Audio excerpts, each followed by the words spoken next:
Hi, thanks for the chance to talk. I think it's great that we're doing a bit of a sort of sharing what we're doing. It's really interesting to hear what others have been up to. This is a project that me and Gina were working on. It was basically, well, the main thing that we did for my postdoc that I did with her that ended, God, is it a year ago now? But we've had two papers that have come out now very recently. So that's why I'm presenting about this. So basically, this is a project that we work to try to find ways to get local perspectives on water issues in Cape Town, and kind of also look at what climate adaptation can look like and how to make climate adaptation also kind of address issues of inequality and injustice. And I don't know if you've heard of the work we've been doing, but basically, whoops. Well, I guess new slide. So yeah, basically this was work that was being carried out after the drought and kind of looking at how Cape Town was adapting to a new, drier normal. And we very much wanted to also look at the areas that had gotten less attention maybe during the water crisis itself, but that have often been struggling with water from even before the drought. And we basically asked ourselves, what does climate adaptation entail for residents in informal settlements who are often already coping with environmental injustice and legacies of inequality? And we approached this, or so asked this question from a transdisciplinary perspective, meaning that we try to answer it not just as academics, but we also wanted to collaborate with people that are not in academia, but have other forms of expertise. So basically ended up forming a partnership with community activists. So there's a group called the Western Cape Water Caucus that we started a dialogue with, and we realized, or they expressed to us that they really wanted to do, they wanted to get access to better evidence because they usually try to advocate with the city for improved conditions in the communities they live in. But the city often asks them like, well, where's your evidence? Why, how can you prove that conditions are the way they are? So they feel like they needed better evidence. And they also wanted to build capacity internally in their group for collecting such evidence. So basically they wanted to learn how to run a study. So that fit really well with our needs of wanting to learn more about sort of what's going on in the communities that they were living in. Oops, sorry. So this is a bit of a conceptual figure that looks a bit confusing maybe, but if you start looking at the right-hand side of it, that's basically the phase where you kind of try to implement climate adaptation efforts. So you try to build local capacity to deal with the climate change and so on. And what we're arguing in especially our second paper is that this second phase is preceded by a knowledge creation phase. So in order to adapt and in order to try to do something about changing conditions that you have, such as the drought in Cape Town, you need to understand what's going on in the ground. And this is especially important if you also want to address issues of injustice and of inequality, because basically the situation on the ground is more complex. There's more things going on and there's more problems.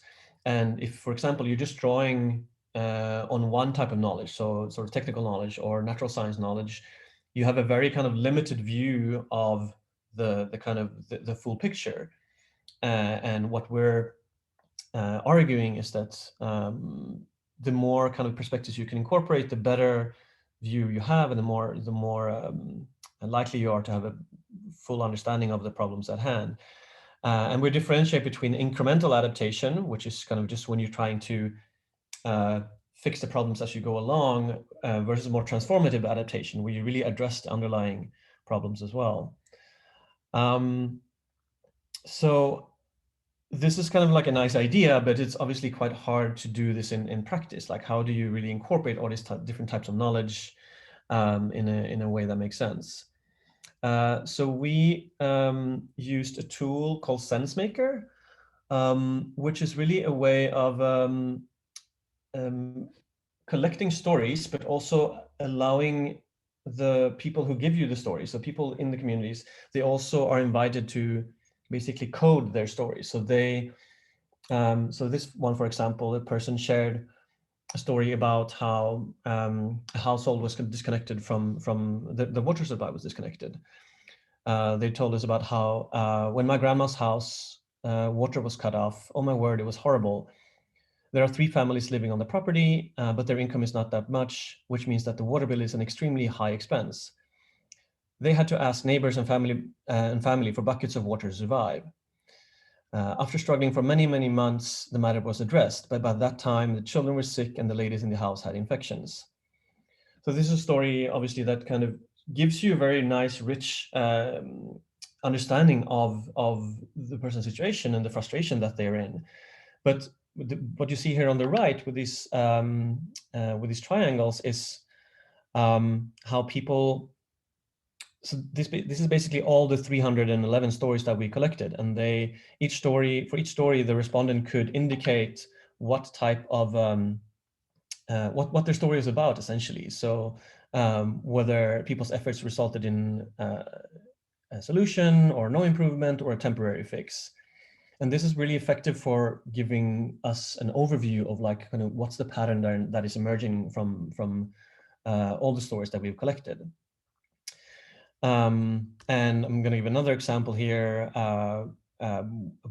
which was a story about a leaking tap or leaking a water meter, where someone told us that there was a leak in the outside tap, which is the main supply for the house. I phoned the municipality, but there is still no one that has come to fix the leak.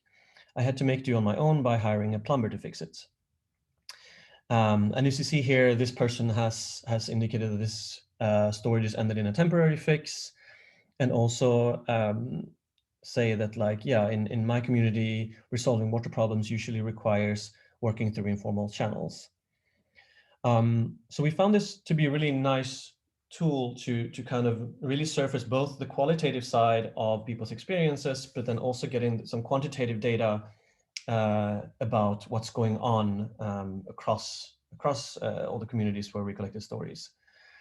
So I should have mentioned as well, like the community that we worked with, we had a process with them where all these questions that you see here were developed by them and us together. So we had a really nice kind of engagement where the study process was actually conceived and designed jointly by us and them together.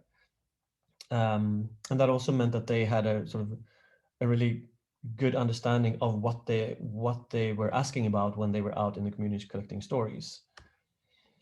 And what we really found was that, and that kind of surprised us too, we thought that this would be a nice kind of like learning experience, and we would find new information and kind of describe more what's going on.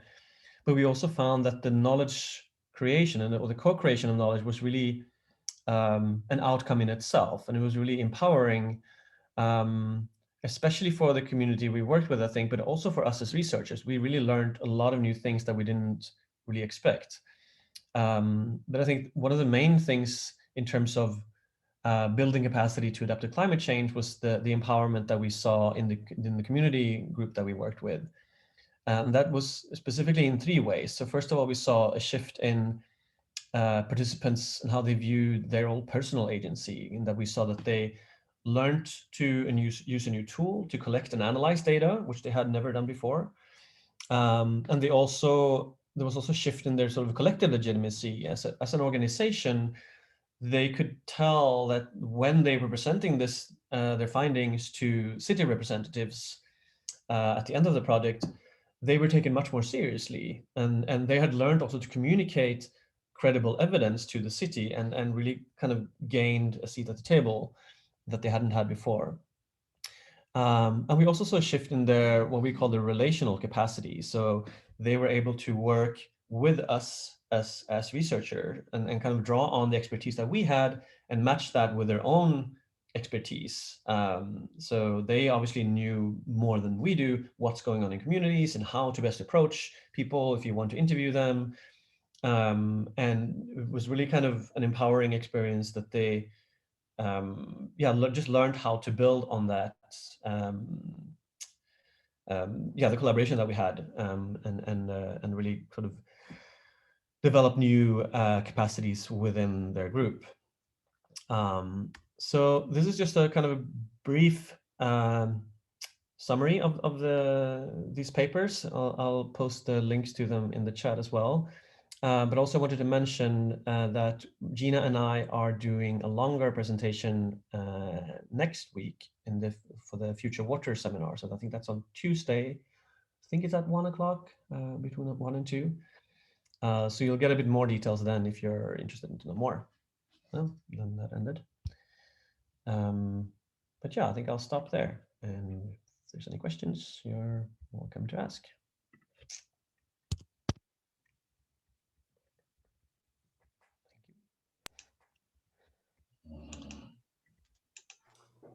Just a question. I'm interested in the group. How did the group get formed, and what is the future of the group? Is it only formed to deal with a specific thing, or will it survive beyond the specific issue? So yeah, that's a good question. I didn't really talk too much about them. So the Western Cape Water Caucus, they have been active for I think about 20 years, working on water issues. We got in touch with them through EMG, Environmental Monitoring Group, who is an NGO that works with various community projects. And the future of them, so it was actually quite interesting. We realized about a year ago, the project ended at the end of 2019. In the early 2020, when we had a meeting with them to kind of just follow up on things, it turned out that they had already been in touch with the city. So the city of Cape Town had reached out to them and was very keen to meet more and kind of continue this collaboration. We really, it seems like they had a very kind of, they were able to like really start building a new relationship with the city. Unfortunately, a lot of that has been kind of delayed because of COVID. I think they had planned to have their first meeting with the city in March, but yeah, that got canceled, and yeah, you all know how things have been like that since then. I haven't been able to interact much with the group either during the past year, unfortunately. I mean, I've talked to individual members, but I think a lot of their work is also a bit on hold because you can't really meet in person and so on. I'm not sure if that answered your question, if you want to know more. I don't think. Cool. I'm quite interested to know, Johan, thanks for that, the kinds of water issues that were coming up in the group. Yes, yeah. So I also skimmed over that a bit. The most common ones were relating to bills and price of water. So people struggling to pay their bills, or they feel like they have bills that are not fair. So that was the top one. I think the second most common is about, let me double check here. Yeah, it's about the water management devices that are installed to control people's water use, that they often either they malfunction, or people don't understand how they work, or they're just like not happy with having them. So that's the second most common issue that came up in the stories. And after that, it was leaks. So those three were the top, the top issues that came up. And I think in at least about 2/3 of the stories, if not more, there's basically no solution at all. They just report a problem, and often they've tried to solve it, but they found no solution. I think it's something like 13-14% that report that, like, oh yeah, I found someone to talk to and they helped me and we sorted it out. So the vast majority of stories it's just about sort of the frustration of not really being able to move forward.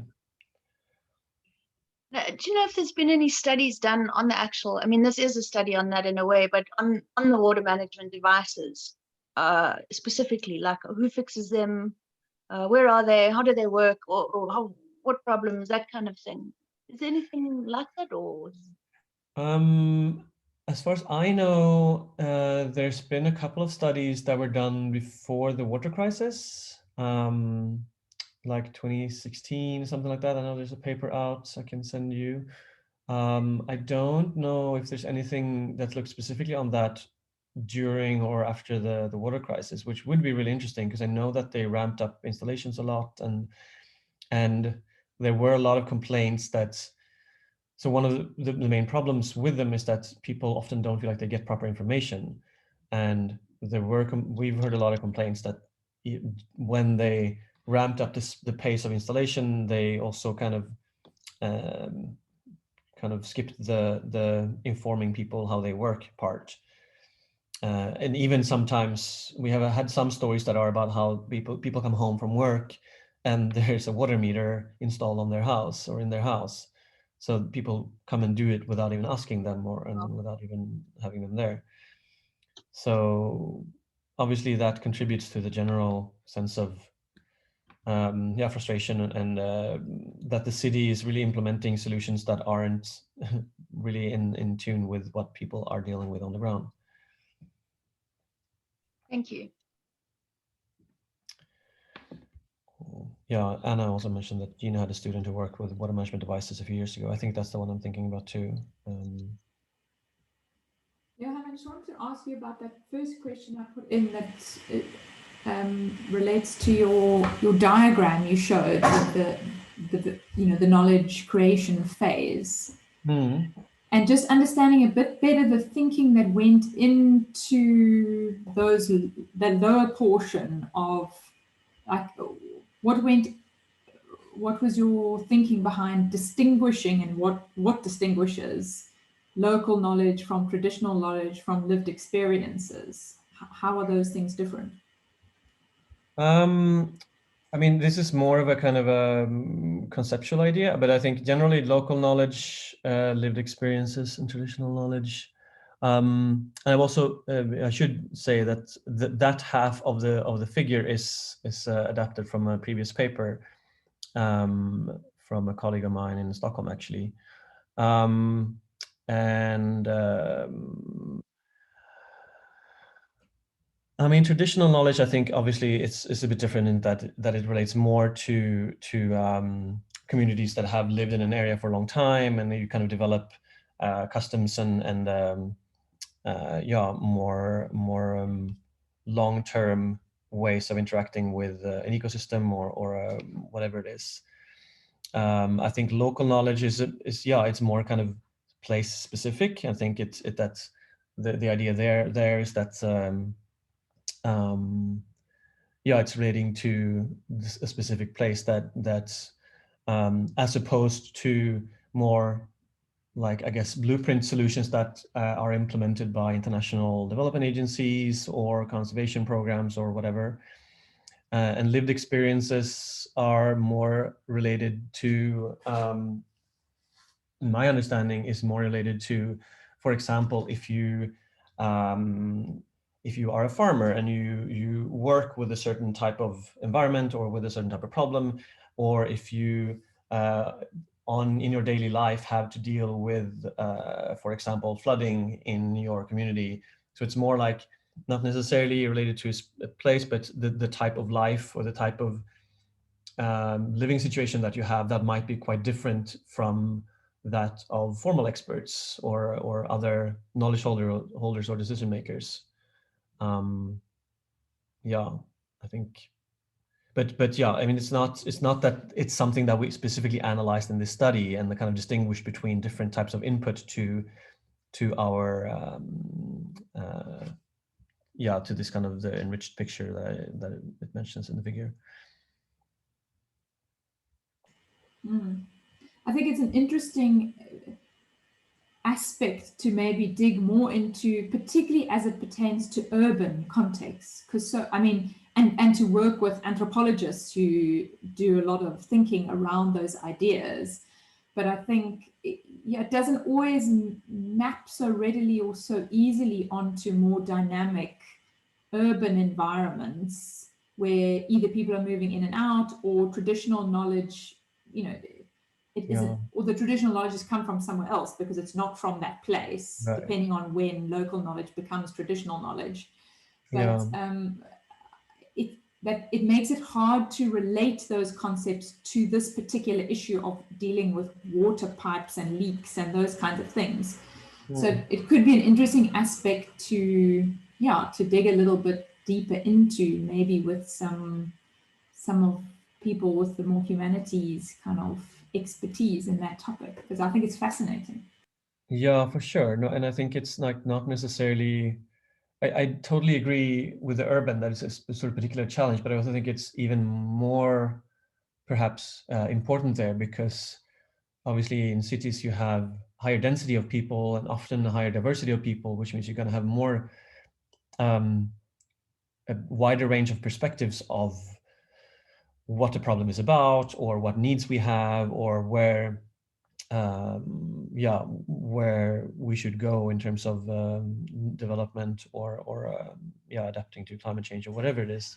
So I think it's particularly important in cities, and especially in cities where we have a lot of informal settlements, to keep in mind that, like, okay, we can't just assume that there's one story about what's going on here.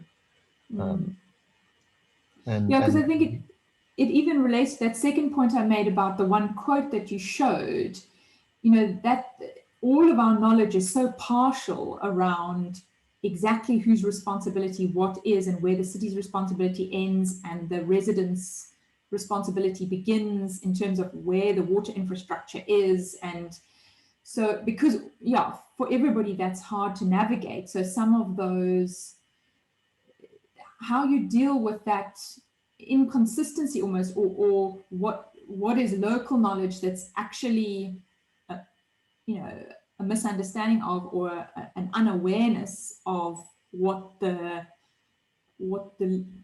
sort of legal rights and responsibilities are, which I think many of us carry in cities. We're confused about who's exactly responsible for what. Not only on the residents, I think even sometimes the officials are also confused because there's so many bits of regulation and bylaws and things that determine. So how one sort of unpicks all of that to move beyond confusion and contradiction to clarifying, what, and I guess it's a thing of, it's not, some of it is fact, as in, it is determined by a rule, and other of it is kind of conjecture and just different opinions on how it should be. And separating those out, often we maybe don't get far enough along in doing that, so then it just becomes heated and contested. I'm just thinking about that in relation to these transdisciplinary processes that many of us are trying to work with, and are becoming much more commonplace in academia, but that are often very difficult, messy spaces to try and navigate, and how best we do that.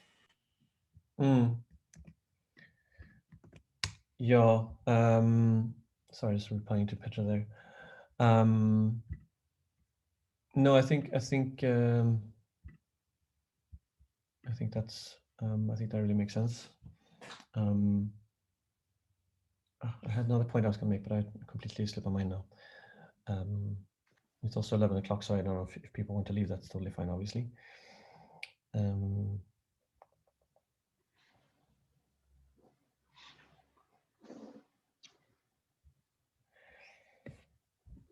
Johan, just a quick question from me before you maybe finish. I was wondering sort of how you or Gina are seeing this, how the work has progressed, or this kind of work is progressing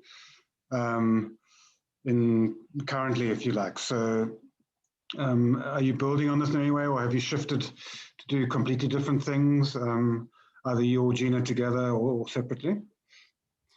Yeah, so I mean, the research project that this is a part of is still running, I think. And I mean, I know it's maybe the last year of it, the Gina's ACTA project.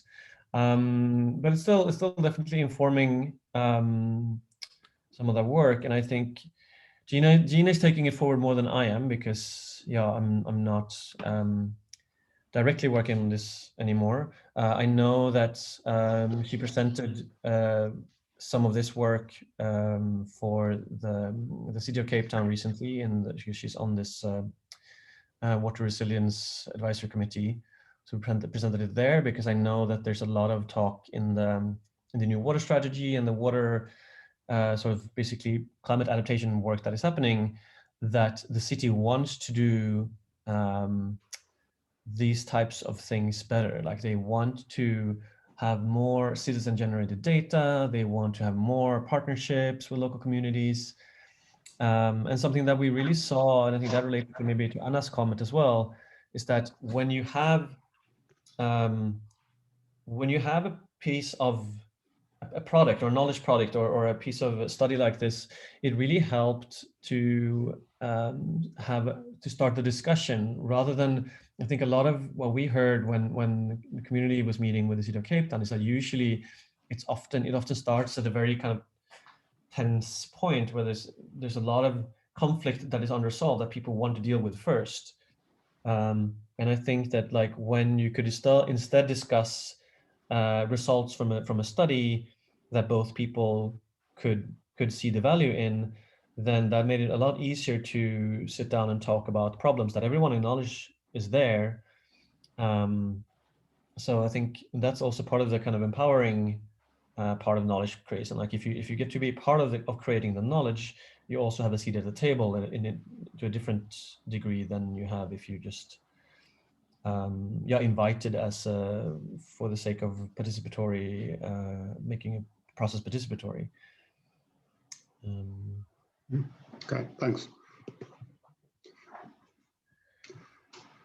Oh, am I reading the comments here? Yeah. I'll share the comments. I'll send out an email about the seminar next week, just to. Johan? Yep. It's Jonah here. Yeah, I actually really liked, the framing of the whole study, and I think it would be really valuable for both sets of our summer school students or scholars. So as part of the SAF-ADAPT program, we actually have ongoing, over time, and so we actually hope to have a face-to-face meeting in July, ongoing seminars and, info sessions, etc. And I was wondering if you would be prepared, particularly if you're giving this other more detailed seminar, to present to particularly our SAF-ADAPT cohort. And I know we may have a gap in the program coming up, but that might be a bit too soon for the USDP students. But it takes them back to the kind of journey that we've taken them on in terms of thinking about engaged and transdisciplinary and co-produced research. And it's just such a nice kind of example of it. So I can connect with you afterwards, but it would be really great if you did consider it, at least for the second one, because next week might be too soon for you. Well, I mean, yeah, I'm doing the other presentation next week, so I'm not sure if it's possible for them, or if they work for them to just join the Future Water seminar, but I'm sure otherwise we can try to figure something out. So just let me know. Great, thanks.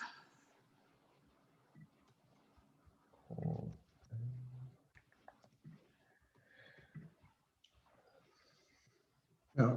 So Johan, I've got to go. Thanks very much. I enjoyed that. I had seen a previous version, but it was nice to see it again. And I like the way you tried to frame it in terms of action. I just wondered whether any of the papers you sort of talked about what it had actually led to in terms of transformative outcomes. So, using that conceptual framework of this need to generate new knowledge, then do any of the papers talk about what actually happened, or is it more sort of around the process and the knowledge that was generated rather than the outcomes? Yeah, I mean, hopefully, unfortunately, COVID is what happened.